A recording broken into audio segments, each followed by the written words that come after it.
All right, hello everyone and welcome to today's webinar, IT Project Planning to Grow Your Business. My name is Ashley Limbers and I'll be the moderator.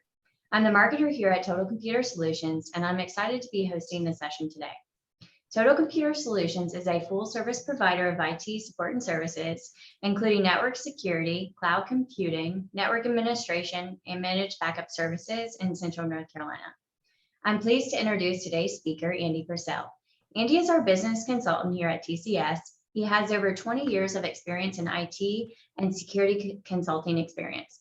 He is a graduate of the University of North Carolina at Chapel Hill, and additionally, he has certifications from VMware, Citrix, EMC, and is a Cisco Business Value Specialist. This invaluable combination of education and experience helps Andy find TCS clients the right solutions to grow their business. Before I hand the mic over to Andy, I have a few housekeeping items I'd like to cover about the presentation and the Zoom platform. First, today's webinar will be available on demand after the live session and will be emailed to you afterwards. And next, we'd love to hear from you during today's webinar. If you have a question for our speaker, please feel free to type them into the question box in your Zoom control panel. We'll be answering questions at the end of the session. If we don't get to your question during today's webinar, we'll be sure to follow up with you afterwards. Today, we're talking about IT planning to grow your business. And this is one of those things that is important every year and probably more so now than in past years. And that's part of what we'll go over in the next period of time as we discuss IT project planning. So one of the questions that comes to mind for everybody is what didn't get done last year? Everybody's life was a little bit different. We were spread out geographically. We had lots of other things on our minds, and it really had an impact on what projects got done within organizations. And so as we sit here today, wanted to catch up and wanted to make sure that we get those projects done belatedly rather than just to skip over them. How do we go through that? How do we prioritize them? How do we determine what needs to be done and what can we just pick up on the regular schedule for this year? So there are going to be four main areas that we discuss as we go through. And the first one will be prioritizing what is most critical to the business. How do I determine what that is? And then how do I move forward to accomplish that? The second piece we want to talk about is what has changed, what needs to be done to maximize our security protection during these times. So it's important that we go through the process and make sure as we go into this next year, as we finish it out, that we're making sure our security is up to date. Third, questions around hardware. While we were all busy looking at other things last year, did we have warranties that expired? Did we hardware that was go bad? Did we hardware that we knew we needed, but we didn't get and we put off for a year? The last portion we'll talk about today then will be cloud usage. How can it benefit us? How can it help us to succeed? And how can we leverage the cloud to make us better at what we do? And so those are the topics that I'd like to discuss briefly as we get into today's presentation. IT project, as we talked about before, one of the criteria, at least the first and most obvious criteria for determining where to start is what have we put on hold for the longest period of time. This may be things from 2019 that we put off until 2020, and then they never happened last year. So those are ones that would be probably very critical for us when you do evaluate our other criteria, but we start with what has been on the board longest without receiving proper attention. So that's one of the things we want to take a look at. The second would be what's the most critical to the organization in changing times. And we speak about terms of security. We talked about hardware. We'll go into those areas later. But as we think about what's going to be most critical for our company, what can we not live without? Are there projects, again, that got tabled in past years that now are 2 or 3 years old? So, what's going to have the biggest impact on us as a company? Number 3, in that same vein, is what is the highest return on investment? If I spend $1, do I get $1 back? Or if I have a project where I can spend $1 and get $2 back, that changes the priority for that greater, more profitable project. So that's kind of the third area we want to look at. And then the fourth will be what resources. None of us as companies have the ability to do everything simultaneously. So are there projects that are going to require external resources, a company like TCS that can come in and help? Are there projects can be done entirely internally by yourselves or by staff or even by individual users with the proper direction? So that's something else that may help us to prioritize. Most of them will probably fall in the middle. You probably need some internal resources as well as some external help. And those are the ones where we really have to judge, where do we go? So if we think about our projects in those four categories, what is most critical time-wise, what is most beneficial to the company, what is most profitable, and then what will require the most or the fewest resources internally. Those are kind of the three areas as you're making your list of where to begin with your catch-up project. Security is always critical. And if you follow our webinar series, you'll know that we do security or security adjacent projects every couple of months, just within our webinars. And so hopefully everybody has seen those and understands the basis of what we talk about each time we do one of those. Certainly we're more than happy to talk with you about that if you'd like. But this week in particular, as we're paying a little bit higher gas prices at the pump, we all can point to a ransomware attack at the Colonial Pipeline. And as you can imagine, I will be making that reference as we go through the presentation. But that is a very topical and real world pain that we're all feeling now based upon that ransomware attack. And so that's the kind of thing that we want to avoid. And it's not just pipelines. It can be a small chiropractor, it can be a small manufacturer, it can be a 1 or 2 person CPA office. So if you think about that range from a couple people in an office all the way up to $1 billion pipeline, it shows us that security is still uppermost in mind. And in fact, it's more critical now than it has been. 2020 was the greatest year ever if you were performing cyber attacks. If you were a hacker in the traditional sense, so if you had the hoodie in your mom's basement, but more especially if you're putting code together to send out in sort of a ransomware attack like we just mentioned, and certainly phishing attacks as you're working on phishing attacks by sending out emails and trying to get people to click on messages. People had plenty of time last year to be able to polish up and perfect those strategies and how to get somebody to click. So they determined that every 39 seconds or more than 2,200 times a day, companies are experiencing some sort of attack. Again, it could be denial of service. It could be somebody trying to get into your system. It is more and more common these days, either ransomware or phishing. So we'll focus our attention mainly on those. But once every 39 seconds, and I can only imagine that interval is decreasing as we've gone through last year into this year, and the threat actors have gotten better and better at their craft.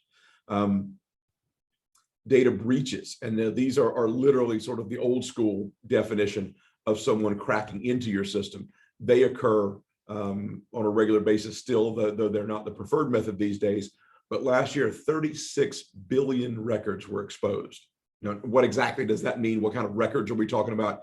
This could be a spreadsheet, this could be a document, could be a picture of your wedding. More importantly, it could be your company financial documents through QuickBooks, Sage, or whatever you may use. Maybe your ERP, your MRP system in a manufacturing environment. Could be records for clients. If you're in a law firm, maybe most critical, it could be medical records if you work in a doctor's office, dentist's office, something of that nature.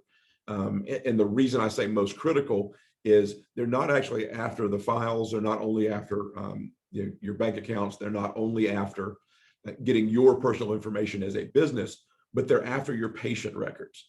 And where that matters, again, certainly they're going to take those credit card numbers if they're listed, depending on how you're set up with your HIPAA requirements and then also PCI requirements. But those patient records allow them to go out and sell those to folks that are in the business of medical fraud. And so I can go then try to sell a piece of medical equipment to that list of patients and then file claims, illegitimate claims on their behalf with an insurance company. And then as a threat actor, they get paid from the insurance company. So that's where the danger of all the exposure of these records has come from. A number here that probably pertains to larger companies than some of what we're working with here today, but almost $2,700 worth of annual spending on security. And despite that, Colonial has a ransomware attack. And there's some reasons we'll go into that point out why that is still possible, despite the money that is being spent in those areas. Starting with the most obvious, it is the human element, okay?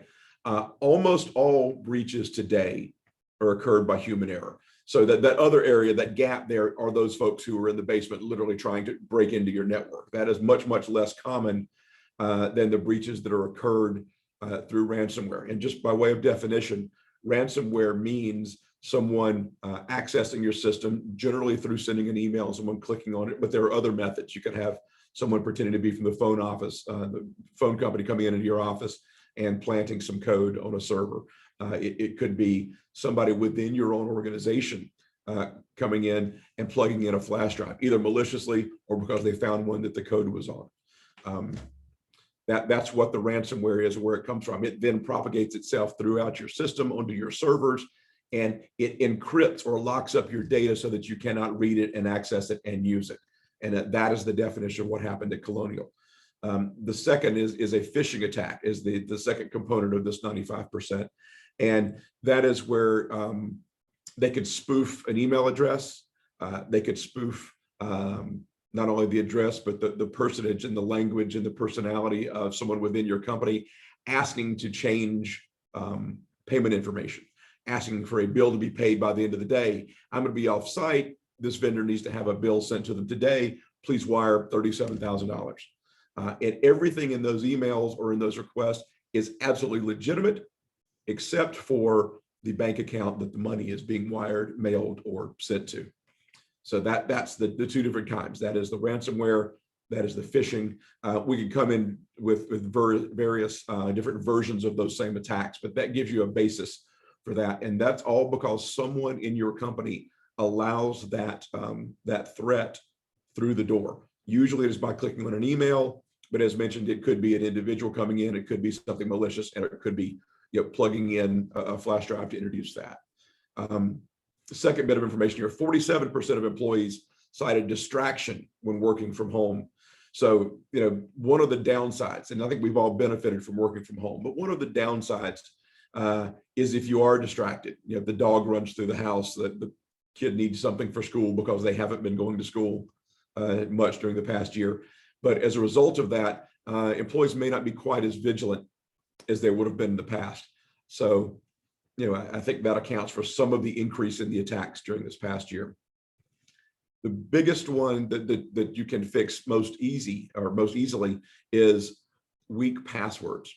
And yes, there's a trade-off between security and convenience. We all hate that 12-letter, 20-letter, million-letter password that you have to put in sometimes or for some websites. But by the same token, the more strict that password is, the less chance someone's going to get in there. Okay, so if no one can get into your system to look at your email, no one can get in your system to plant code, if no one can get into your system or your laptop or your accounts to access that data or those accounts, then we're cutting out a big chunk of the potential danger. So that trade-off is 8-character passwords. Could be a phrase maybe rather than your dog's name, whether you graduated from school or the favorite team that you've got.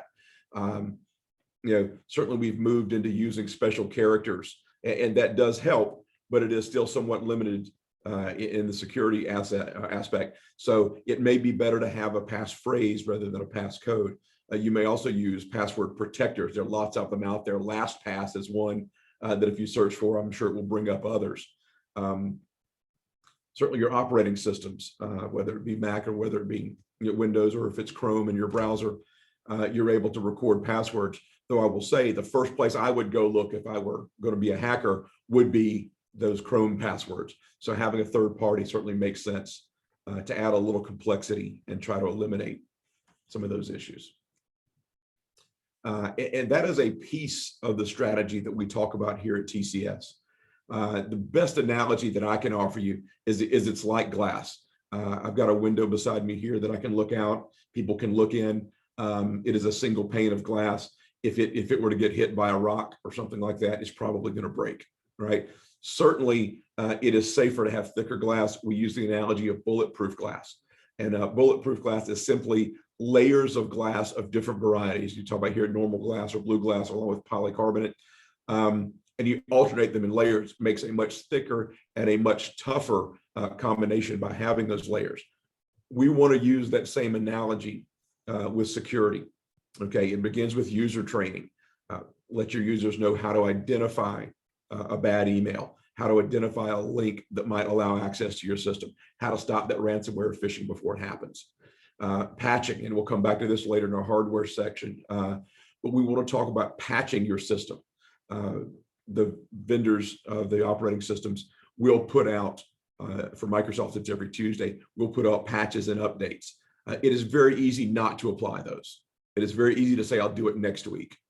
Well, doing that next week allows a known issue, a known hole within your system to exist for that extra week. And it significantly increases your chances of having someone take advantage of that. So we would highly recommend that you patch on a regular basis and as often as possible. Next, I would say is firewall compliance. Firewall falls into every area we're going to talk today. Talks about security.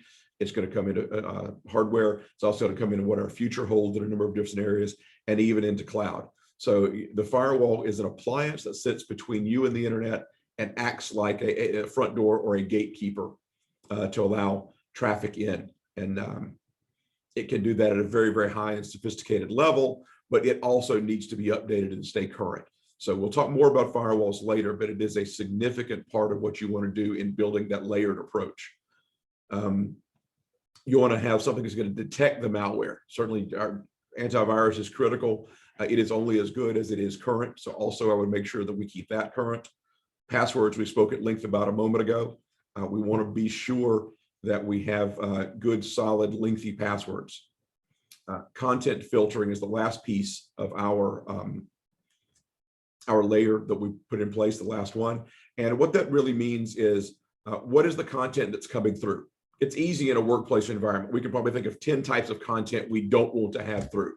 We may want to not have people that are accessing, sites involving guns or violence during the time. You might, I don't know, but maybe that's one that you wouldn't. You may want to block something like employment locations, Indeed, and those sorts of places. You may not want people looking for jobs while they're working for you, theoretically. Certainly, as you go through other ideas, we may want to block parts of the world. If we know there's significant threats from Southeast Asia or from Eastern Europe, we may want to block all traffic from those areas if we don't do business there. So that's where the content filtering comes in. And it is a key layer. It can put a tremendous amount of benefit in place for your business to avoid some of those cyber risks. As we look at the future of cybersecurity, every day it grows, it changes. Every day those threat actors get better at their job. They had the whole year to practice, and now they're putting all of that in place. Working from home has been wonderful. I know with our company, we have actually found folks who benefit from working from home. I'm much more productive working from home than where I am in here, where I can talk with Ashley or somebody else. Okay, but work from home has its downsides as well. We mentioned potential distractions. We also have the potential for not having as secure a setup at home, and I'm sure most of us don't. That's where a VPN back to the office will encrypt that data when working from home. But in the future, we're going to have more and more of that. People have proven it can be done. They can be profitable, it can be successful, and they can be efficient. So I see work from home being a big part of what the future IT strategy is going to have to encompass. We're also becoming less dependent on hardware. If things are put into the cloud, as we'll discuss more later, you have less dependent on a server on site. We're certainly able to work with phones, with tablets. Nobody's carrying around a laptop. Fewer people are getting tower PCs because they're not as portable. So I think as we look into the future, we'll be less dependent on hardware. You can order groceries through your refrigerator today. Why shouldn't we think that 5 or 10 years we would have something we could wear on our wrist, similar to smartwatches and what they're doing today, to allow us to do much of our work? So we look at the less or the reduced dependency upon hardware. Next, I think we can look to continue seeing increased ransomware and phishing attacks. The overhead, the cost is virtually nil for any of these. If they're sending out an email, they could send out 1 million almost as easy as they could send out one. So I think as we've seen the industry absolutely explode this year and the dangers simply multiply this year, we're going to see more and more of that. And I think the prevalence of firewalls, even in our homes, is one of the changes we're going to see. And I think we're going to see the need for that content filtering we just discussed to cut out as much of that traffic, or at least filter it to make sure that it's appropriate before it arrives on our doorstep. Next, we'll move into hardware for our next section. And this rolls nicely as we come off of discussing security for the very reasons that we mentioned. We're moving away from hardware. It is still a part of our offices today. I would think at least half of our offices are still using on-site servers, but that is going to be changing. And then we'll talk about the future of hardware in a moment. But let's begin by focusing on the hardware that's sitting in your physical space today. There are a few different types we want to talk about, and all of it is aging every day as we go. And all of it was aging throughout last year when most companies did not replace hardware. You've got your PCs, whether they're towers or whether they're laptops. Many companies did not purchase new or go through a refresh cycle during last year. So those devices are continuing to age. And depending on when you put them in place, they may not be up to date from a security standpoint. They may not be capable of running some of today's hardware, and they may limit you as far as the speed is in the sense of accessing cloud. The next hardware here refers mainly to servers. As I mentioned, about half the companies are still using servers or some sort of servers in-house, whereas the other half have at least begun moves to clouds, where it's individual applications or whether it's replacing a server entirely. Probably many people did not replace server hardware last year. And I think that's a critical area that we've got to consider, is that hardware is getting older and older. We'll talk a bit about warranty and the links of those, but at some point, old hardware does become a problem. There's a tendency for it to break, obviously, which necessitates you having a good backup in place. There's their very real example of running out of space. Your hardware storage, when it was installed, isn't sufficient for the immense data needs that we have today. So I think there are areas with both PCs and with servers where we see the need to take a look at that aging infrastructure. Your firewall, and we went through just a little explanation of what that was before. It is one of the key pieces in your environment, in your network, and part of your infrastructure to keep you safe. That does need to be updated, as we discussed, on a regular basis. As often as your firewall vendor provides you with those patching and updates, you should install them. You should keep that firmware up to date at an absolute minimum every 6 months, probably every quarter, if possible monthly, at least in addition to what they're sending out, or keep asking if there is anything more current. That firewall protects you as long as you protect and care for it. So I think that's going to be a big key. Firewalls last, they can last longer than they're really functional. And what I mean by that is that piece of hardware may sit there for 5, 6, 7 years, but because the speed of the cyber threats is so great, it's like dog years, right? It grows at an exponential rate compared to the age that your machine or your firewall is growing. It's going to be important to keep that hardware up to date, because your older firewalls, 3 and 4 years old in some cases, are not able to combat the threats today. And in a very practical sense, some of those older firewalls are also not able to keep up with the speeds as people are moving to fiber for their internet connections today. Last on this page, we talk about your Wi-Fi. I would throw in your switches along with that. So you're going to get your Wi-Fi networks, your access points, your controllers, and then also the switches that are part of that system. Those need to stay current. They are changing every couple of years, the protocols that are being used. You need to make sure that you're up to date on that to make sure we're getting the full speed.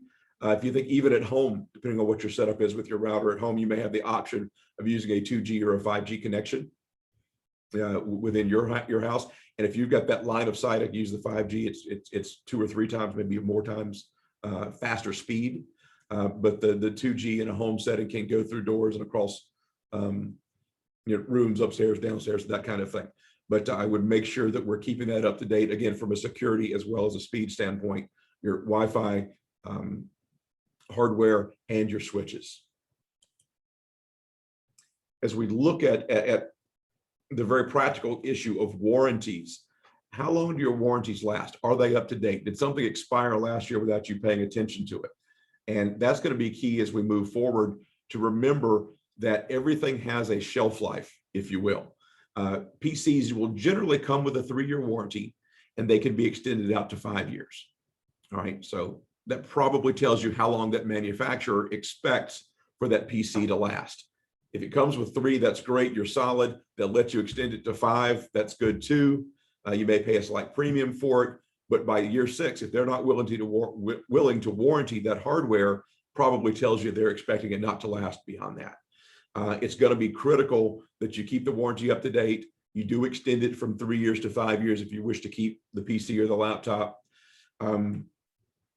But if you've had it expire last year while we weren't looking, it's a good time to renew if you can, and replace if you've hit that 5-year point. The rule for servers is very similar. It comes in most cases with a 5-year warranty that can be extended to 7. So if you've got a server that's hitting that 4 or 5 year point and you want to hang on to it rather than move to the cloud at this point, see about that extended warranty. Go from 5 to 7 years. Make sure you didn't overlook it last year and you didn't sneak from 5 to 7 or 8 without knowing that it happened. Once you hit 7 years, it is time to replace the server. It is time to consider maybe moving to the cloud or some of those applications to the cloud. But do not let those warranties expire just because we took a year away from looking at them. Firewalls are, as we discussed, they come with annual maintenance usually, and then there's a warranty on the device. They're usually good for 3 years. As I told you, the piece of hardware will sit there and continue to run after that, but it's not going to be as effective as it has been. So keep the warranties up so that you are sure to keep the monthly support up in order to get your updates and your patches.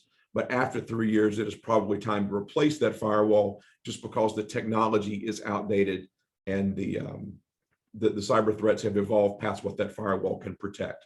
I would advise the same for switches and routers and other hardware in your environment, but these are the 3 that are most critical from a functioning business standpoint, as well as a security posture. There are some best practices for the equipment as well. Use a UPS, uninterruptible power supply.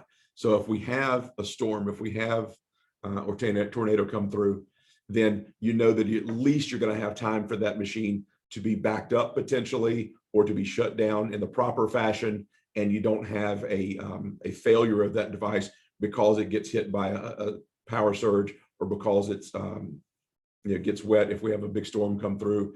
And it allows you at least to take some steps for an orderly shutdown, and that you can retrieve that data later.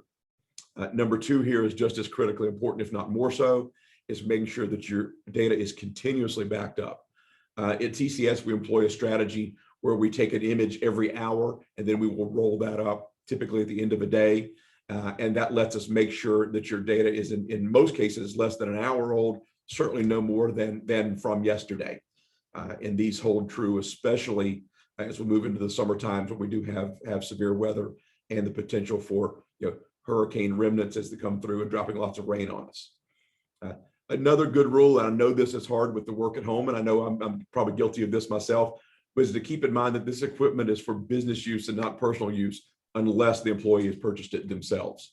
If you're giving away cell phones to use for business, if you're providing laptops, if you're providing tablets, make sure your employees know that this is not something they should be taking with them as they go on vacation to take pictures at the beach. There are whole issues with security risk, with loss, and with other exposures. So as much as possible, keep in mind that this is business and not personal equipment. We talked earlier about virus protection. Antivirus has been around for a decade or more than that now, but it is only as good as it is current, I believe is the phrase that I used earlier. And what I mean by that is, if I've got virus protection that is a year old, I don't really have virus protection. We need to make sure that it is up to date and is kept that way daily if needed, certainly weekly, because the longer you allow that hole to exist, just like with your operating system, the longer that hole exists, the longer you are vulnerable. Check on your firewalls, make sure they're in good working order. That goes back to installing those updates and keeping the firmware current. So that's something that can easily be done TCS can do that. You can do it yourself. You can call your manufacturer of your firewall and make sure that they're staying in the best shape and the best order and as updated as they can be. The same holds true for your critical software. So not just your operating system, not just Windows, okay, but Chrome, Edge, Firefox. Make sure if you're running business software, if it's QuickBooks, if it's Sage, if it's something else, if it's MRP, ERP, like we talked about, if you've got a CRM system, if it's patient or client software in your instance, in your industry, make sure all of that is up to date. The security holes they find get patched with those updates that are sent out. Skipping those creates vulnerability. All right. Last piece here is annual maintenance. Okay. Not only renewing what you have on those machines, but taking a look at the actual hardware. Physically, what kind of shape is it in? When is the last time it was accessed? Who has access to it? Do we have old employees that still have access that we need to take out? Do you have the latest patches applied? Maybe a company, it's like TCS or it's an internal IT staff or someone else can come in and take a look at that for you if you're not confident that you know everything to look for. It's something where we can help out. And then what do you do going forward? What is your future for your hardware? And it's really pretty simple. It follows along those warranty guidelines. So you should replace your PCs and your laptops every 4 to 5 years. We know they have a 5-year life cycle based upon the warranty links provided by the vendors, the manufacturers. So that tells us every 4 or 5 years we should be replacing them. So if you do that on a rotating fashion, it's only 20 to 25% of the devices in your environment that you have to replace every year. You don't have to buy 10, 20, 30, 40, 100, whatever the number is for your entire company. Just get onto a rotation where you can do that refresh or get on a cycle for the refresh so that you're able to do that once every 4 or 5 years. So that's going to be key as we go through this process and discuss keeping your hardware set for the future. Servers, same thing. Every 5 to 7 years, we're seeing the same kind of refresh cycle based upon their warranties.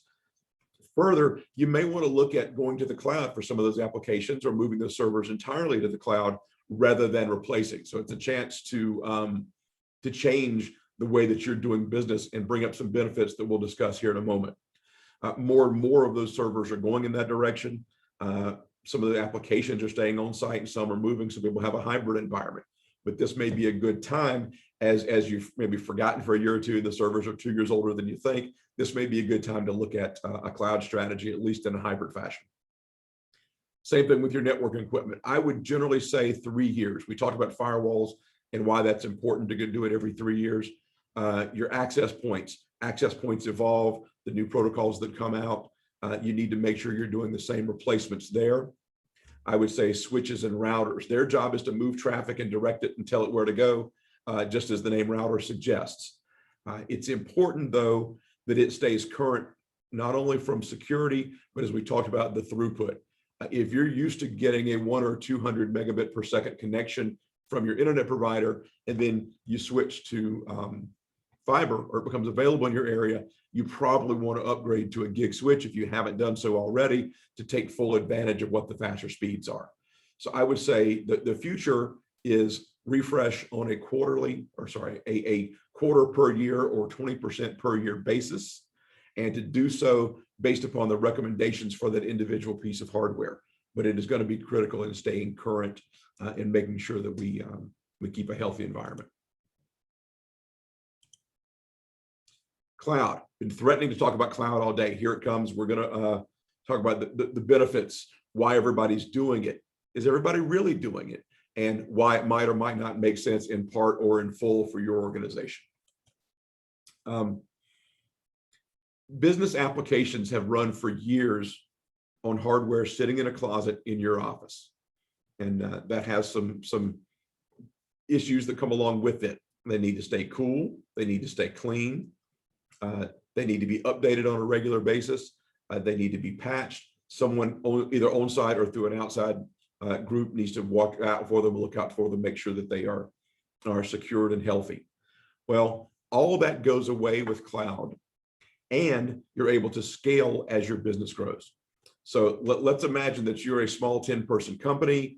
you move your business to an Azure cloud at Microsoft. And rather than getting a server, that's where you're putting your business applications, and that's where you're putting your data. Well, you have an exponential growth in 2021 because of pent-up demand from last year, and you need to scale as you grow. All you then do is tell Microsoft, I need to add a couple of processors, I need to add another server, I need to add some memory, and I need a lot more functionality, I need a lot more horsepower. You can do that without having to go out and buy another server or buy more storage or buy more memory like you did in the old model. You simply scale as your business grows. If your business stays at that level, if your business contracts, you simply can alter what you need in that cloud environment. So the scalability gives you a huge advantage. It also reduces that maintenance burden, whether it's in-house, whether it's an outside company doing it for you. They then can redirect their efforts to your cloud and make sure it is healthy and make sure that it stays that way. Make sure that you're have a backup even of that data. So use those resources instead of looking at and maintaining in-house servers. Use them to help grow your business and move your business forward by putting all of your data and putting your cloud, your applications in the cloud as much as you possibly can. Some of the benefits that we've seen from working at home and those moving to the cloud and using more cloud applications is that we can work from anywhere. I'll be going to the beach for Memorial Day, but we'll have my laptop with me. Probably will do some work on Friday during the day. And I'm able to do that. I'm able to work at night if I remember something I didn't get done. I'm able to sit at home and work on documents and things for clients. Assessments for clients working from home. So that same thing is true. If you put your data in the cloud, okay, even if it's just an accounting system, you've got a third-party account can access it without coming on site. Your internal accounting staff can work in a secured environment. And we'll talk a moment about how this affects security, but in a secured environment, they can work remotely and not have to be sitting in your office because your server isn't sitting in the office. So there's a huge advantage and accessibility that comes with being in the cloud. It also allows you to expand your business. As we talked about earlier in the scalability conversation, you're able to do the same thing here. Your business can physically expand. You can work in different areas. You can keep people in the field without having them return to the office. You're able to access presentation software like we're doing right here with Zoom. So there are huge advantages in growth and expansion of business that can come from moving to the cloud. And then last, it's going to let you take advantage of enterprise quality hardware in the cloud. Let's say it's at Microsoft. Nobody's going to have greater hardware at their disposal than will Microsoft or Google or any of the other vendors that you might go through. So you're able to have your small to medium-sized business running on the hardware that you would never be able to afford like an enterprise organization would. So there's some massive advantages from a technology standpoint that you can leverage by moving to the cloud. The security is another area that is vastly improved. We could talk all day about putting firewalls in your office and updating them every 3 years, making sure that you've got antivirus software, making sure that we're coming in and doing assessments for you. But regardless of all of our best efforts, nobody is going to secure their data better than Microsoft, Google, and Amazon will. Their entire business model, their entire reputation depends upon that. So you're able to lean upon their experience, take advantage of the hardware they have in place, the security measures they have in place, and you're significantly more secure with your data in cloud than it is sitting in your office. You're also able to extend a remote desktop or a remote server to your employees. What I mean by that is if it is a true desktop, rather than everybody managing a server, rather managing a laptop or managing a PC for themselves, they're able to get a single image that sits on a server in the cloud, and that lets you be more secure. And if it gets infected, you simply wipe that image and bring it back up. The data does not sit on that machine, it sits in the cloud, and it gives you a much more secure environment. The server component of that is you have your server sitting in the cloud, and rather than you accessing a box sitting in a closet, you're able to go through the secure connection to a remote desktop server and work off of that server. Again, if there is an issue, you simply wipe that image and everybody runs off the data brought up in a new image on that server. So the cloud allows you a lot more flexibility as well as a lot more security by using that route. And the bottom line here is you are leveraging, in the two ways we discussed earlier, you're leveraging enterprise security. If you can imagine the difference in the firewall that is sitting at Amazon as opposed to the firewall that is sitting in your server closet. If you could imagine the antivirus that is running at Google compared to the antivirus that you can purchase even at the highest quality in your operation locally. Same thing holds true in every area. The security that is in their applications, the passwords that are required by their technicians to access their servers are going to be much greater than the dog name in the year they graduated from college. So you're able to leverage that enterprise security by using a cloud provider that you simply could not do locally. So I think we've all been hearing for years that the cloud is the future. And I think in a lot of ways that future has now arrived. Application developers are developing specific versions to go to the cloud. We mentioned accounting, but the same is true. You see commercials on TV for Salesforce, for sales automation. Certainly their back-end systems for your CRM, certainly patient systems in a medical environment. Again, legal document management systems can be available in the cloud. And as you see new businesses open, that's often the direction they're going. Existing businesses also are moving to the cloud because their applications are moving to the cloud. So the day where we have one server with everything sitting on it is probably going to be behind us. It's just going one application at a time unless we choose to accelerate that. So the future of the cloud is the same promise that it has always held, which is offloading all of that from you locally and moving it elsewhere. We talked also in an earlier section about becoming less dependent on hardware. All right, how much can you do today on your phone? I can access my main application as well as the Office suite, as well as my email entirely on my phone. A tablet is even easier because then I can do real work because of the size of the screen. And that's only going to grow. Microsoft has integrated the Surface with their laptop line. So you're really not seeing that line. It's been blurred to the point where what's a laptop and what's a Surface is really pretty blurred now. The iPads have always been the top of line tablet devices. I think you'll see that continue. The latest versions are continuing to get better and better. So, what can your watch do for you in the future? When do we start getting the heads-up displays that appear out of nowhere?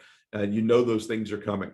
So be aware that we're going to get rid of the traditional model of sitting at your desk using an old style PC or even a laptop. Servers will dwindle. I mentioned today about half the companies have something that's sitting in the cloud instead of a local server. I imagine another 5 years down the road, it's 75, 80%. By 10 years, I think you'll only see old servers that need to be replaced sitting in offices. So it's a good time to start thinking about that. The next time your server warranty comes up, it may be time to look at replacement. Access to data. We can already, in most cases, like we talked about, access data if we're on vacation, whether it's remote desktop, whether it's simply going to the cloud on your tablet, or whether it is simple as dialing into your PCs you've been able to do for years. That access and data access is only going to get greater. You will be able to do the full function of your job in all likelihood from anywhere in the world within the next 5 years. Certainly people who deliver services that require touch, that will change. But even components of that, as we see with telemedicine, will be changing. Certainly in the legal industry, you see people using teleconferencing to do initial meetings or to do arraignments or to do certain conversations via the teleconferencing and via Zoom. So I think things we thought that never would have been able to move from the doctor's office, the courtroom, the manufacturing floor, now are moving into the virtual realm. A lot of what I do, not only these presentations, but meetings that I have with my clients are held via Zoom. And so I think that trend is only going to continue and to improve as we consider the future of cloud. So what do you do? How do you get started? How do you look at prioritizing what needs to be done? How do you look at what you've overlooked? Is your hardware aging? Does it need to be replaced? Do I need to renew a warranty? How do you look at increasing security that you might have forgotten for the past year? How do you tell what security needs to be done first, or what tasks need to be performed first? How do you think about moving to the cloud? Are you ready? Or is your environment capable of doing it? Do you have the right speed of internet connection?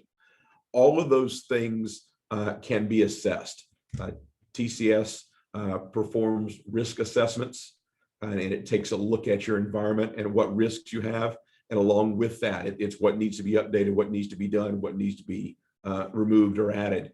And it's all a part of this process we're talking about here of catching up on your projects from last year, and we can help prioritize that. That is a service that begins for us at $500. Takes 20 or 30 minutes. It moves to several $1,000s, depending on your organization, how big it is, how many people, how many locations. But as part of this presentation, we would like to offer a free risk assessment. Again, only take half an hour. We will then come back and explain what those risks are, and that will help you prioritize those projects and what you need to do next and how you need to secure your company. So if you have any questions about that, please feel free to reach out to us. You can reach out to me personally. You can reach out to Ashley. You can go via our website. But we would be thrilled to come help you assess your risk and help with some of your priorities. So I would say that's probably something that you can do to take a first step toward making your environment more solid, more safe, and making sure that you're not missing out on anything that didn't get done in the last year. So now we do have the ability to have questions asked if they're out there. There is both a question function and a chat function that are part of Zoom. So if you would like to use one of those, please feel free. I think we've had a couple that have come in while I've been talking, but if you'd like to add something else, I'd be happy to answer those before we hand things back to Ashley to wrap up. But I'll go ahead and begin with a question that I have here. And then if anybody else has them, please put them in the Q&A or the chat section. The first one, as you can imagine, is about the Colonial Pipeline. We talked about it a little bit earlier. And just to kind of go over the anatomy of that a bit, if at the risk of covering some ground for the second time. But it was a ransomware attack. It has not become public as to what method or where it came from or the mechanics of it. But in all likelihood, it was a ransomware attack that began with an email. We may never know what type it was, but it could have been requesting information. It could have been changing some directions or some guidance. It could have appeared to have come from a governmental agency, but it probably came in through an email. Once someone clicked on that or clicked on an attachment, possibly may have looked like a Word document, may have looked like a spreadsheet, but in fact, the highest likelihood is that it was some sort of an executable file that then permeated throughout their network, and that began to lock up data. We would imagine it was on servers. It could have been a critical PC to start with, but eventually it sounds like it made its way through its network, locked up some data. And from what I understand, the first thing they did was shut things down as a precaution. And then because they could not completely purge their system and guarantee that they would not have a larger and more long-term problem, they did go ahead and pay $4.5 million, I guess, in ransom. So we generally will recommend not to pay ransom, at least not until you determine, as they did, that there isn't another step. In this case, they did. Strangely, these hackers or these threat actors, typically when you pay the ransom, will release your data. They will give you an unlock code, or they'll do it themselves, and you'll get your data back. It's a strange honor among thieves situation, I guess, but that doesn't preclude them or someone else from coming and doing it again. So that is most likely what happened. Hopefully we'll get some kind of information and details, and if that's not right, we'll find out how it happened. And I think we can all expect some updates and some patches from all of our manufacturers. I know tons of my apps on my phone have been updated in the last 2 weeks. I think server updates and patches will come from manufacturers, same for PCs. And I think a lot of your business applications will see some additional security over the next weeks and in the coming months. So that was the big one. I think the other question that I have just relates to the assessment. Yes, it does cover security. It does cover a look at your hardware, to look at ages of devices. It does cover passwords. So everything we talked about here is something that we can evaluate through that assessment. So with that, I think I'm going to wrap up my portion. Again, my name is Andy Purcell. I'm a consultant here at TCS. Please feel free to reach out to me or to Ashley if you have questions. I believe she'll be sending the presentation out, and feel free to forward that on to people within your organization or in other companies that you do work with. And we'll be more than happy to speak with them as well. So thank you for spending some time with me. I hope everybody has a great day. Ashley? Great. Thanks, Andy. Thank you for that great information. Just like Andy said, please reach out to us if you have any additional questions. You can email that at info@tcsusa.com, or you can email Andy or Purcell@tcsusa.com. Check out our website. And we also have an on-demand webinar gallery, which I'll send out the link afterwards, where you can look at all of our webinars that we've done in the past. And so those are available to you. Thanks again for being here today, and we'll see you guys next time.